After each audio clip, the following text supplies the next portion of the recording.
अस्सलाम वालेकुम friends. Amazon virtual assistant का कोर्स हम स्टार्ट करने जा रहे हैं और आज होगा उसका फर्स्ट लेक्चर।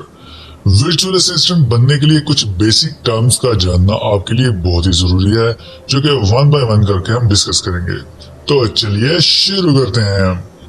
कॉमर्स कॉमर्स का मतलब होता है चीजें खरीदना या बेचना।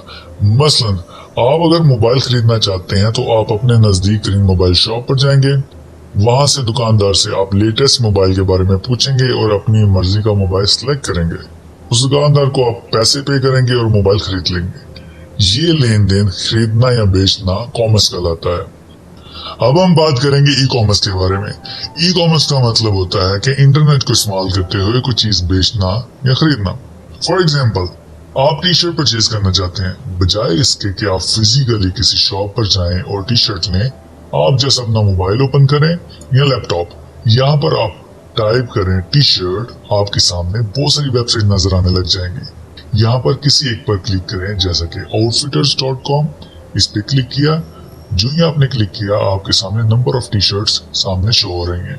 आपने किसी एक पे क्लिक करके टी शर्ट सेलेक्ट कर ली, इसकी प्राइस वगैरह देख ली, कलर्स वगैरह देख लिए, कौन से साइज की लेनी है, क्लिक किया, ऐड टू बास्केट, और नेक्स्ट स्टेप आप इसकी पेमेंट करके अपना डिलीवरी एड्रेस लिखें।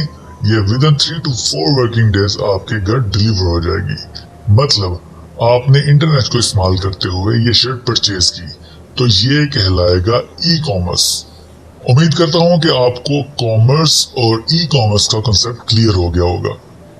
हमारा main focus as a Amazon virtual assistant e commerce पे होगा, क्योंकि हम इंटरनेट को इस्तेमाल करते हुए कॉमर्स की सर्विसेज देंगे। तो अब चलते हैं ई कॉमर्स की टाइप के बारे में जानने के लिए। ई कॉमर्स की 3 टाइप्स होती हैं। Number 1 B2B, number 2 B2C, number 3 C2C। B2B क्या होता है?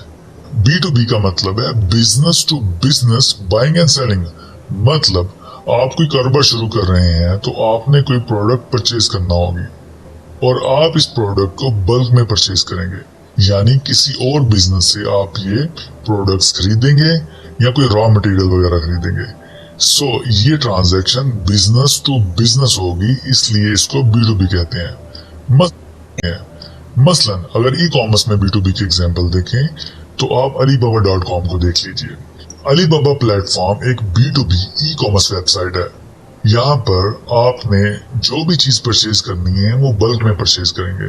फॉर एग्जाम्पल, आप alibaba.com ओपन कर लीजिए और यहाँ पर ये सारी प्रोडक्ट्स देखें। स्क्रॉल डाउन करें, यहाँ पर बहुत सी प्रोडक्ट्स अवेलेबल हैं।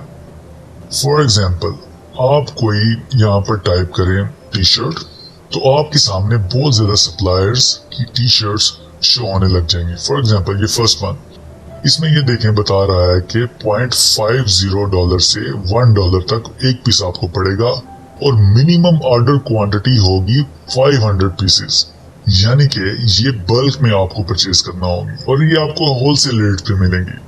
जो ही आप इस तरह की ट्रांजैक्शन ऑनलाइन करेंगे, यानी कि बल्क में परचेज करते हुए अपने बिजनेस के लिए परचेज करेंगे फॉर रीसेलिंग पर्पस, तो ये ई कॉमर्स की B2B ट्रांजैक्शन होंगी, B2B टाइप होगी, मतलब बिजनेस टू बिजनेस। अब हम ई कॉमर्स की नेक्स्ट टाइप के बारे में बात करेंगे, जो कि है B2C, मतलब बिजनेस टू कंज्यूमर ट्रांजैक्शन और business to consumer buying and selling. मतलब रिटेल का जैसे बिजनेस होता है, यहाँ पर आपको बल्क में परचेज नहीं करना होगा। कस्टमर अपनी मर्जी से कोई भी एक प्रोडक्ट परचेज कर सकता है। फॉर एग्जाम्पल, अगर आप लोकल यहाँ पर देखें पाकिस्तान में, तो Daraz.pk एक B2C ई कॉमर्स वेबसाइट है। इसको आप ओपन कर लें। यहाँ पर आप फॉर एग्जाम्पल कोई भी एक मोबाइल या हैंडबैग्स लिख लें। फॉर एग्जाम्पल हैंडबैग, यहाँ पर क्लिक किया, यहाँ पर डिफरेंट टाइप्स के हैंडबैग शो हो गए। किसी एक पे क्लिक किया, ये देखें, यहाँ पर आप इसकी डिस्क्रिप्शन वगैरह, इसकी प्राइस वगैरह देख सकते हैं। नीचे क्वांटिटी मिनिमम 1, एक और ज्यादा से ज्यादा जितनी आप चाहें इसको परचेज कर सकते हैं। ऐड टू चार्ट करें और आप अपना ऑनलाइन एड्रेस वगैरह पेमेंट दे के इसको मंगवा सकते हैं। इस तरह की websites B2C e commerce websites होती हैं। अब हम बात करेंगे ई कॉमर्स की थर्ड टाइप के बारे में, जो कि है C to C, consumer to consumer खरीदो फरोख्त। मसलन एक आम कंज्यूमर कोई प्रोडक्ट परचेज करता है, उसको इस्तेमाल करता है और कुछ अरसे के बाद उसको सेल करना चाहता है, मतलब यूज प्रोडक्ट को रीसेल करता है, तो ये कहलाएगा सी टू सी। इसकी जबरदस्त एग्जांपल है OLX.com, जहां पर कोई भी इंडिविजुअल, कोई भी बंदा जाकर अपने घर की कोई चीज वहां पर पोस्ट कर देता है पिक्चर के साथ और उसके डिस्क्रिप्शन के साथ। कोई भी दूसरा कंज्यूमर वहां पर जाकर उसको पसंद करता है और उसको मेंशन कर देता है कि यहाँ पर आकर आप इस चीज को पिकअप करें और इसकी पेमेंट रिसीव कर लें। तो ये बेसिक थ्री टाइप्स थी ई कॉमर्स की, B2B, B2C, C2C। और यहाँ पर बीइंग अ वर्चुअल असिस्टेंट हमारा पहली दो पे फोकस होगा, B2B एंड B2C। हमने बल्क में क्वांटिटी को परचेज करना है और आगे B2C करना है, आगे कस्टमर्स को, कंज्यूमर्स को बेचना है। सो फर्स्ट हम B2B करेंगे, देन हम B2C, यानी कि दोनों मॉडल्स पे एट अ टाइम काम करेंगे। अब हम बात करेंगे कि ई कॉमर्स के मेन ऑब्जेक्टिव्स क्या हैं। सबसे पहला ऑब्जेक्टिव है रिड्यूसिंग ऑफ मैनेजमेंट कॉस्ट, मतलब जब आप ई कॉमर्स स्टोर ओपन करते हैं तो आप अपनी कॉस्ट को रिड्यूस करते हैं। फॉर एग्जाम्पल, जब आप फिजिकल शॉप को ओपन करेंगे, आपको शॉप का रेंट भी देना होगा, वहां पर आपने इलेक्ट्रिसिटी के चार्जेस भी देना होंगे, इसके बाद जो लोग वहां पर काम करेंगे उनको सैलरीज वगैरह भी देना होंगी, तो इससे आपकी मैनेजमेंट कॉस्ट बढ़ जाएगी। लेकिन इसी के बरक्स जब आप ई कॉमर्स स्टोर ओपन करते हैं तो आपकी मैनेजमेंट कॉस्ट रिड्यूस होती है। जस्ट आपको वेयर हाउस चाहिए और आपको लैपटॉप और इंटरनेट चाहिए, दैट्स इट। तो इसका मेन ऑब्जेक्टिव होता है अपनी मैनेजमेंट कॉस्ट को रिड्यूस करना। अब हम बात करेंगे दूसरे ऑब्जेक्टिव के बारे में, डेवलपमेंट ऑफ बिजनेस रिलेशनशिप। ये एक बहुत ही इंपॉर्टेंट ऑब्जेक्टिव है जो कि बीइंग अ वर्चुअल असिस्टेंट हमको समझना होगा। यहाँ पर हमने अपने रिलेशनशिप बिल्ड करने हैं अपने कंज्यूमर्स के साथ, अपने सप्लायर्स के साथ, क्योंकि यहाँ पर ई कॉमर्स वेबसाइट्स में, ई कॉमर्स स्टोर्स में कंज्यूमर डायरेक्टली ओनर के साथ लिंक में होता है। इसलिए जितना ही मजबूत आपका रिलेशनशिप होगा उतना ही आपका बिजनेस ग्रो करेगा। इसलिए हमें अपने बिजनेस रिलेशनशिप्स को भी डेवलप करना होगा। नंबर 3 पे आ जाता है better customer service. E commerce में आपको बेटर सर्विसेज प्रोवाइड करना होगी। आप जितनी अपने कस्टमर को बेटर सर्विसेज देंगे, आपका ई कॉमर्स स्टोर उतना ही सक्सेसफुल होगा और आपका ब्रांड नेम उतना ही फेमस होगा। फॉर एग्जाम्पल, जब कोई कस्टमर चीज परचेज करता है, वो अपने रिव्यूज वगैरह देता है, उसके बारे में क्वेश्चनिंग आंसरिंग करता है, और अगर कोई रिटर्न वगैरह की चीजें हो तो उसके बारे में पूछता है। इसलिए आपने टाइमली रिस्पॉन्ड करते हुए उसकी हर क्वेरी का आंसर करना है। नंबर 4 पे जो ऑब्जेक्टिव है वो है quick, convenient and user friendly. आपकी जो ई कॉमर्स वेबसाइट है वो क्विक होनी चाहिए, मतलब वो ना हो कि एक बंदा इस पे क्लिक करे, लोड होते होते इतना टाइम लगा दे कि वो बंदा वेबसाइट छोड़ के चला जाए। कन्वीनियंट होनी चाहिए और यूजर फ्रेंडली होनी चाहिए। उसका इंटरफेस जो हो यूजर फ्रेंडली हो, यानी कि आसानी से वो कोई प्रोडक्ट को फाइंड कर सके और उसको परचेज कर सके, उसके बारे में पढ़ सके। सो आपका जो ई कॉमर्स स्टोर हो, ई कॉमर्स वेबसाइट हो, वो क्विक, कन्वीनियंट और यूजर फ्रेंडली होनी चाहिए। नंबर 5 पे जो ऑब्जेक्टिव आता है वो किसी भी बिजनेस का मेन और बेसिक ऑब्जेक्टिव होता है, इंक्रीजिंग सेल। जितनी आप सेल इंक्रीज करेंगे उतने ही आप सक्सेसफुल होंगे।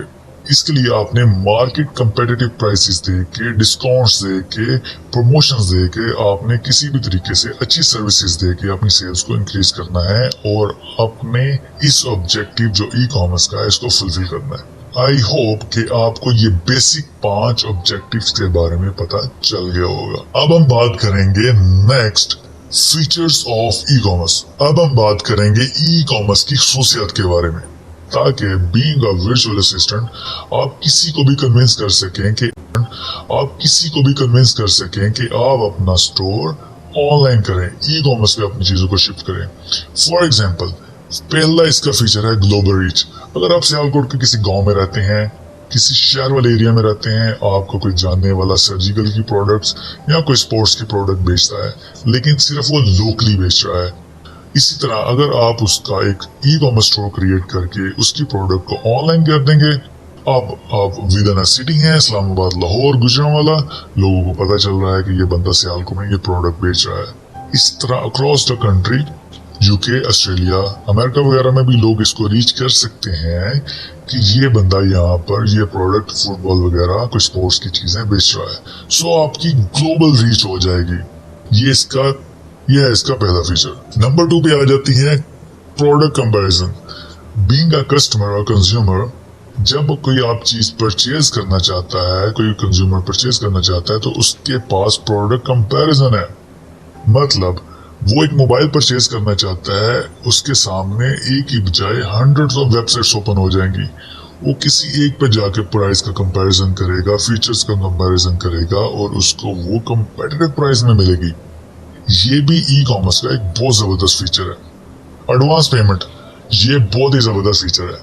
अब देखें, यहाँ पर अभी आपने प्रोडक्ट डिलीवर भी नहीं की, आपके अकाउंट में पैसे आ जाते हैं। लोग ई कॉमर्स वेबसाइट्स पे एडवांस पेमेंट करते हुए, अपने क्रेडिट कार्ड को यूज करते हुए एडवांस पेमेंट्स करते हैं, जिससे आपकी पेमेंट भी सिक्योर हो जाती है। रिटर्न पॉलिसी, यहाँ पर मोस्टली वेबसाइट्स की रिटर्न पॉलिसी भी होती है। मसलन जैसे कि Draz.com या Amazon.com पे बहुत सी प्रोडक्ट्स 7 डेज रिटर्न पॉलिसी देती हैं। मतलब एक कंज्यूमर ने प्रोडक्ट को परचेज किया, उसको पसंद नहीं आई, कोई उसमें फीचर उसको पसंद नहीं आया, तो उसको रिटर्न भी कर सकता है। जो कि बीइंग अ कंज्यूमर ये एक बहुत ही अच्छा फीचर है मेरे लिए। इसलिए लोग ज्यादातर आजकल प्रेफर कर रहे हैं ऑनलाइन परचेजिंग को। और being owner of the company और ऑनर ऑफ द स्टोर, आपको भी ये देखना होगा कि जो प्रोडक्ट आपने पिक्चर में दिखाई हुई है, फीचर्स में बताए हुए हैं, वही प्रोडक्ट आप उसको डिलीवर करें, ताकि आप कम से कम रिटर्न को एंटरटेन करें। तो ये थे कुछ मेन फीचर्स ई कॉमर्स के जो मैंने आपको बताए। अब हम बात करेंगे top international e commerce stores के बारे में। फॉर एग्जाम्पल नंबर 1 पे आता है नो डाउट Amazon.com, नंबर 2 पे आता है eBay, then Walmart, then Home Depot, अगर आप लोकली देखें Draz.com वगैरह। तो माय फ्रेंड्स, ये था आज का फर्स्ट लेक्चर जिसमें हमने कवर किया कॉमर्स क्या है, ई कॉमर्स क्या है, ई कॉमर्स की टाइप कौन कौन सी हैं, like B2B, B2C, C2C। Then हमने डिस्कस किया कि इसके कौन से मेन ऑब्जेक्टिव होते हैं और कौन से मेन फीचर हैं ई कॉमर्स के, और कौन सी टॉप ई कॉमर्स वेबसाइट्स हैं। ये था आज का फर्स्ट लेक्चर। नेक्स्ट लेक्चर में हम डिस्कस करेंगे Amazon के बारे में, कैसे हम Amazon पर सेल कर सकते हैं, और कौन कौन से Amazon के बिजनेस मॉडल हैं, और बहुत कुछ। अगर आपका इस लेक्चर के बारे में कोई भी क्वेश्चन है तो कमेंट्स में जरूर पूछिए। वीडियो को लाइक करें, शेयर करें और चैनल को जरूर सब्सक्राइब करें। Thank you.